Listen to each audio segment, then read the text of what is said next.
Bienvenue. Aujourd'hui, on plonge au cœur d'un sujet qui est en train de tout changer, coder avec l'intelligence artificielle.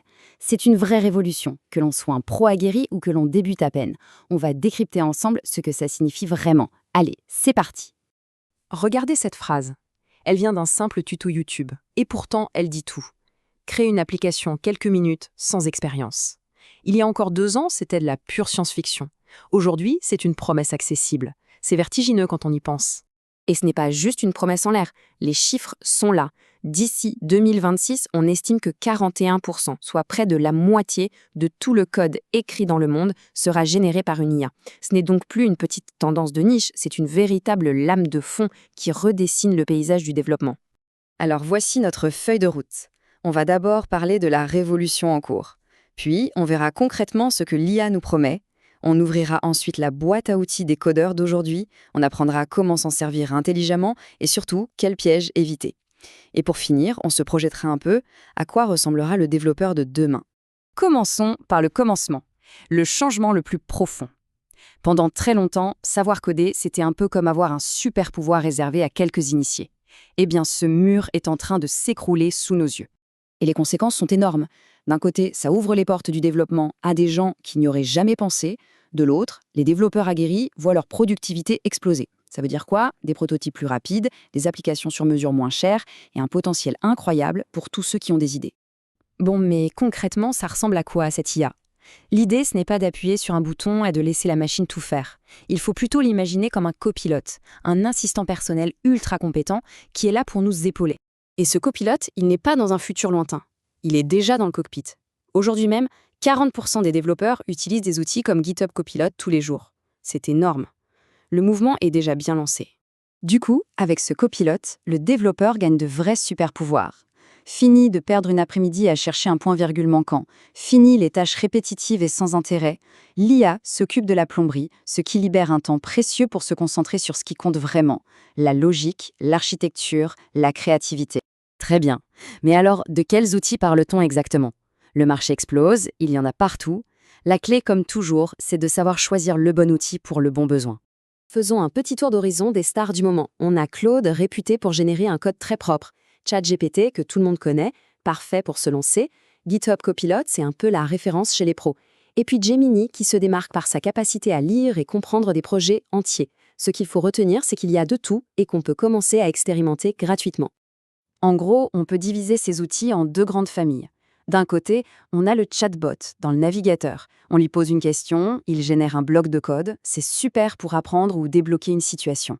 De l'autre côté, on a l'extension qui s'intègre directement dans l'éditeur de code. Là, c'est comme avoir un expert qui nous souffle des suggestions à l'oreille en temps réel. On arrive maintenant à la partie la plus importante. La vraie question, ce n'est plus faut-il utiliser l'IA, mais comment bien l'utiliser. Parce que c'est tout un art. L'objectif, c'est de s'en servir pour devenir meilleur, pas pour déléguer sa propre intelligence. Le site Codelinks résumait ça en 3 règles d'or qui sont juste parfaites. Règle numéro 1, toujours chercher à comprendre ce que l'IA a généré. Ne jamais faire de copier-coller aveugle. Règle numéro 2, ne pas demander la solution toute faite, mais plutôt demander des explications. Et enfin, la règle 3, pratiquer. L'IA ne remplacera jamais la pratique. Cette phrase, trouvée sur Reddit, résume tout. La lutte est la partie la plus importante. C'est le moment où on galère, où on ne comprend pas, où on essaie des choses qui ne marchent pas. C'est ce moment-là qui est le plus formateur. C'est là que les connaissances s'ancrent pour de bon. L'IA ne doit pas nous voler ce moment précieux. C'est toute la différence entre voir l'IA comme un coach ou comme une béquille. Le coach explique, il guide, il nous rend plus forts. La béquille, elle, fait le travail à notre place. Et à la fin, on ne sait plus marcher tout seul. C'est ce piège de la dépendance qu'il faut absolument éviter. Et puisqu'on parle de piège, il faut être lucide. Utiliser du code généré par une IA, ce n'est pas sans risque. C'est un outil formidable, mais il a aussi ses failles. Regardez ce chiffre, il est assez parlant. Une étude sérieuse de l'université de Stanford a montré que 22% du code produit par GitHub Copilot contenait des failles de sécurité. Un code sur 5. Ça montre bien qu'une confiance aveugle est non seulement mauvaise pour l'apprentissage, mais qu'elle peut aussi être dangereuse pour nos projets. Au-delà de la sécurité, il y a d'autres risques. Devenir trop dépendant, comme on l'a dit, mais aussi prendre de mauvaises habitudes ou se retrouver avec un code qui a l'air de fonctionner, mais qui est fragile ou buggé. La règle d'or est simple. À la fin, c'est toujours le développeur qui est responsable du code. Il faut donc toujours relire, comprendre et tester. Alors, avec tout ça, quel est l'avenir du métier? Est-ce la fin des développeurs? La réponse est un grand non. C'est la fin d'une certaine façon de travailler, mais c'est surtout le début d'une nouvelle ère de collaboration. Humain plus machine. Voilà la phrase qu'il faut retenir. L'IA ne remplace pas les développeurs, elle les augmente. Elle ne remplace pas la vision, l'esprit critique, la capacité à résoudre un problème complexe. Non, elle démultiplie ses qualités en nous débarrassant des tâches à faible valeur. Du coup, les compétences qui vont faire la différence demain, eh bien, elles évoluent. On passera moins de temps à pisser de la ligne de code et plus de temps à dialoguer avec l'IA, à valider son travail, à concevoir des systèmes complexes et surtout à comprendre les vrais besoins des utilisateurs. On va se quitter sur cette question.